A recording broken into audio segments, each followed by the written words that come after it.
کی تربیت اس پہن سے کی ہی نہیں ہے۔ جدید علوم سکھائیں، لیکن جدید علوم کے ساتھ ساتھ اپنی اولاد کو قرآن کریم کی اس آیت مقدسہ کو بھی ترجمے اور تفسیر کے ساتھ اس کو پڑھائیں کہ بیٹا اللہ کا قرآن یہ کہتا ہے لا تعبدون الا اللہ وبالوالدین احسانا، کہ بیٹا اللہ کا یہ قرآن کہتا ہے کہ عبادت میری کرنی ہے اور خدمت اپنے والدین کی کرنی ہے۔ اس کے بڑے صلے ہیں جی، بڑے اجر ہیں۔ حضور نبی مکرم نور مجسم شفیع معظم صلی اللہ علیہ وسلم نے ارشاد فرمایا کہ کچھ ایسی نیکیاں ہوتی ہیں کہ اللہ اس کا اجر دنیا میں دیتا ہے اور آخرت میں بھی ملے گا، اور کچھ گناہ ایسے ہوتے ہیں کہ جن کی سزا دنیا میں بھی ملے گی اور آخرت میں بھی ملے گی۔ تو صحابہ کرام علیہ مردوان نے پوچھا یا رسول اللہ وہ کون سی نیکی ہے جس کا اجر دنیا میں بھی ملے گا آخرت میں بھی ملے گا، اور وہ کون سا گناہ ہے کہ جس کی سزا دنیا میں بھی ملے گی اور آخرت میں بھی ملے گی؟ تو پیارے محبوب کریم علیہ الصلوۃ والسلام نے ارشاد فرمایا کہ ماں باپ کی گستاخی ہے کہ اس کی سزا دنیا میں بھی ملے گی اور آخرت میں بھی ملے گی، اور ماں باپ کا ادب اور خدمت اور تعظیم ہے کہ فرمایا دنیا میں بھی تمہیں اس کا اللہ اجر عطا فرمائے گا اور قیامت کے دن اللہ تعالیٰ تجھے اس کا اجر بھی عطا فرمائے گا۔ جب ایک مسلمان مومن بھائی جب یہ حدیث پاک سامنے رکھے گا تو پوری زندگی کا حضرت اس میں خلاصہ نہیں آ گیا؟ بولیے جی، ساری زندگی کا نچوڑ نہیں آ گیا؟ اور ساری ترقیاں، سارے عہدے، یہ عروج و زوال، یہ مقام و مرتبہ، یہ تیرا ماں باپ کی دعاؤں کے ساتھ اور خدمت کے ساتھ جڑا ہوا ہے۔ بندہ کہتا ہے کہ نہ جانے میں بڑا محنتی ہوں، اور بھئی تیری محنت کے پیچھے تیرے ماں باپ کا کتنا کردار ہے، کبھی اس سے جا کر پوچھو تو صحیح۔ اور تجھے تو یہی فرصت نہیں کہ تو اپنے ماں باپ کی چارپائی کے پاس جا کر بیٹھے اور ان سے پوچھے کہ تیرے ماں باپ نے تجھے جوان کیا تو اس کا مقصد کیا تھا؟ ماں باپ اپنی اولاد کی جوانی کو دیکھنے کے لیے وہ تڑپتے رہتے ہیں، اور ان کو ترقی تک پہنچانے کے لیے ماں باپ تڑپتے رہتے ہیں، اور جب وہ ترقی تک پہنچتے ہیں تو ماں باپ آگے جا پہنچتے ہیں۔ اس لیے میرے پیارے بھائی اور پیارے بزرگوں، آپ اپنی اولاد کو خود مسجد میں لے کر آیا کریں، ان کو جمعے کے خطاب اور دیگر جو دروس قرآن ہیں ان کو سنایا کریں، تاکہ ان کو پتا چلے کہ ہمارے دین کے اندر والدین کا مقام و مرتبہ کیا ہے۔ کیونکہ ہم نے ان کو دینی فکر دی نہیں ہوتی اور توقع کرتے ہیں کہ یہ ہماری خدمت کرے، ادب کرے، تو ان کو آداب تک پہنچانے کے لیے آپ نے ان کے اوپر تربیت کا جو پروسیس ہے وہ کتنا لگایا ہے۔ آپ نے کبھی اپنے بچوں کو کالجز اور یونیورسٹی کے لیے آپ جتنی تاکید کرتے ہیں، کیا اتنی تاکید نماز اور قرآن کے لیے بھی کرتے ہیں؟ صبح 7 بجے ہمارے بچے، ان کو ناشتہ وغیرہ تیار کر کے دینا اور ان کو خود چھوڑ کے آنا، لے کر آنا، کیا کبھی نماز کے لیے بھی ہم نے اپنے بچوں کو اس طرح کی تربیت کی ہے؟ آج ہمارے نوجوان آپ کو کالجز یونیورسٹیوں کے اور دیگر چوکر چراہوں میں آپ کو کھڑے ہوتے ہوئے نظر آئیں گے، اور آپ دیکھیے ذرا، اس وقت بہت کم تعداد میں نوجوان ہیں کہ جو مسجد کی پہلی صف میں آ کر بیٹھ جاتے ہیں، اور جو آئے بیٹھے ہیں اللہ ان کو مزید برکت دے۔ میرے پیارے بھائی اور پیارے بزرگ اور پیارے دوستو، یہ چیز آپ پلے باندھ لے میری، وہ کیا کہ جب بچے کی عمر تربیت والی ہوتی ہے، اگر اس عمر میں آپ نے بچوں کی تربیت نہ کی تو پھر وہ جب بگڑ گئے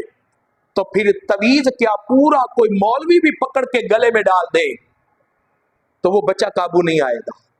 کیونکہ وہ ہاتھ سے نکل چکا ہوتا ہے۔ تو جس مرحلے میں آپ نے اس کو شعور دینا تھا، آپ نے اس کو قرآن اور حدیث کا فہم دینا تھا، جس ٹنیور میں آپ نے اس کے سانچے میں اپنی تعظیم اور ادب ڈالنا تھا، آپ نے وہ زندگی کا جو حصہ ہے وہ لاٹ جار میں آپ نے پورا کر دیا، اور جب وہ پورا تیار ہو گیا تو اب اس کا باطن پکا ہو گیا۔ اس لیے بچوں کو جب یہ ہوش سنبھالتے ہیں ان کو آہستہ آہستہ آہستہ آہستہ ان کی تربیت کرتے رہا کرے، تاکہ وہ جب جوانی کی رمق دمک میں پہنچے تو ان کو پتا ہو کہ ماں باپ تو وہ عظیم ہستی ہیں جن کے چہروں کو دیکھنے سے اللہ عمرے اور حج کا ثواب عطا کرتا ہے۔ کہیں ذرا سبحان اللہ، ایک مرتبہ پھر کہے سبحان اللہ۔ حضور نبی پاک علیہ الصلوۃ والسلام نے ارشاد فرمایا، آقا کریم علیہ الصلوۃ والسلام نے ارشاد فرمایا کہ کاش میں عشاء کی نماز پڑھا رہا ہوتا اور میری ماں زندہ ہوتی۔ ابھی اس حدیث پاک کو سنیں گے تو ایمان تازہ ہو جائے گا۔ نبی کریم علیہ الصلوۃ والسلام نے ارشاد فرمایا، میں عشاء کی نماز پڑھا رہا ہوتا اور عشاء کی نماز میں سورہ فاتحہ شریف کی تلاوت کر رہا ہوتا اور مجھے میری ماں آواز دیتی،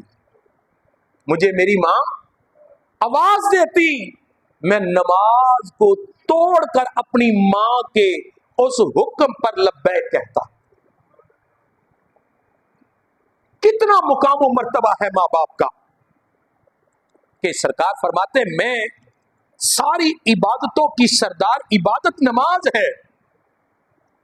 نماز ہے، اور سورہ فاتحہ کی تلاوت کر رہا ہوتا، اور سورہ فاتحہ کی تلاوت کے دوران میری امی مجھے آواز دیتی اور میں کیا کرتا،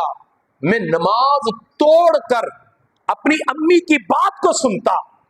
اور آج اگر ہم چوک اور چراہوں میں کھڑے ہیں، ماں باپ ہمیں بلائیں دوستوں کے سامنے تو ہم توہین سمجھتے ہیں اور گھر آ کے جھڑکتے ہیں کہ آپ نے دوستوں کے سامنے ذرا سا بھی لحاظ نہیں رکھا، جبکہ سرکار فرماتے ہیں کہ عین نماز کی حالت میں بھی میری امی مجھے آواز دیتی تو میں نماز توڑ دیتا اور اپنی ماں کے حکم پر لبیک کہتا۔ یہی وجہ ہے میرے پیارے بھائی اور پیارے بزرگوں، جب یہ حدیث پاک آپ اپنی اولاد کو سمجھائیں گے کہ یار دیکھو امام الانبیاء ہے، وہ دعا کے چہرے والے ہیں، وہ لیل کی زلفوں والے ہیں، سارے نبیوں کے سردار ہیں، سارے صحابہ کے سردار ہیں، ساری کائنات کو رحمت دینے والے وہ ہمارے محبوب کریم ہیں۔ وہ پیارے محبوب کریم اپنے امت کے نوجوانوں کی تربیت کرتے ہوئے کتنا خوبصورت پیغام دیتے ہیں کہ میں نماز کی حالت میں ہوں اور میری ماں مجھے بلائے اور میں نماز توڑ کر اپنی امی کے حکم پر لبیک کہوں گا۔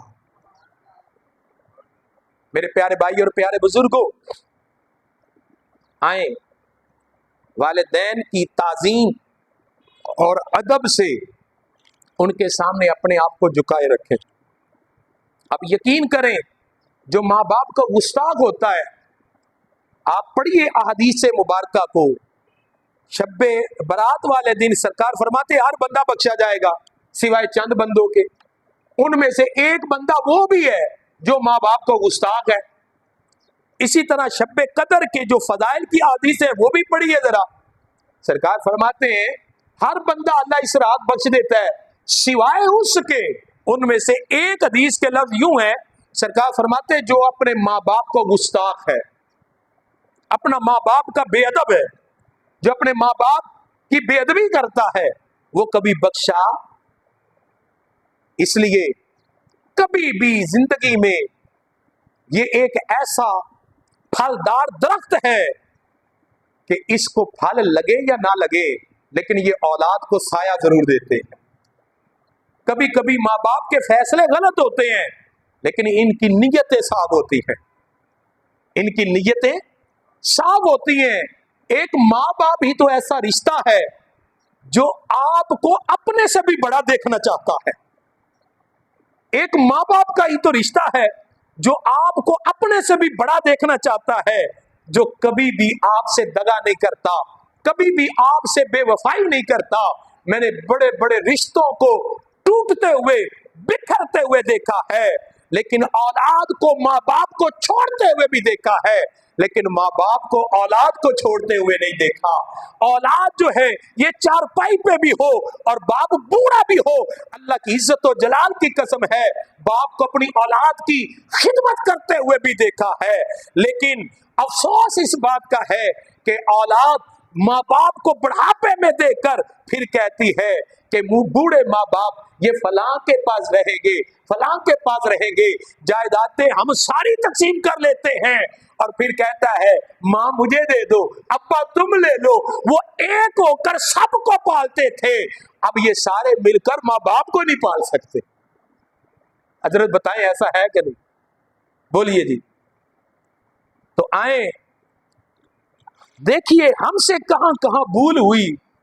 اور پھر دیکھیے ہماری اولادوں سے وہ بھول نہ ہو۔ یہ میرا بیٹا ہے جو یہ موبائل کے قریب بیٹھا ہے، میں نے جہاں بھی تقریر کے لیے جانا اس کو لے کر جانا۔ ابھی بھی جب میں گھر سے نکلا ہوں تو میں نے اس کو ایک حدیث پاک سنائی ہے۔ میں نے کہا بیٹا تم درس نظامی کا تیسرا سال میں ہو تو یہ بات ذہن میں رکھنا، یہ حدیث پاک میں نے اس کو سنائی ہے کہ طالب علم کے ساتھ 10 شیطان ہوتے ہیں اور ہر بندے کے ساتھ ایک شیطان ہوتا ہے۔ اور بیٹا زندگی کے کسی موڑ پہ کوئی تمہیں یہ نہ کہے کہ تیرے ماں باپ کی یہ تربیت ہے، تو اپنی اولادوں کو پاس بٹھا کر ان کو سمجھایا کریں۔ اور نبی کریم علیہ الصلوۃ والسلام نے والدین کو یہ حکم کیا ہے کہ اپنی اولاد کے لیے بد دعا نہ کرو۔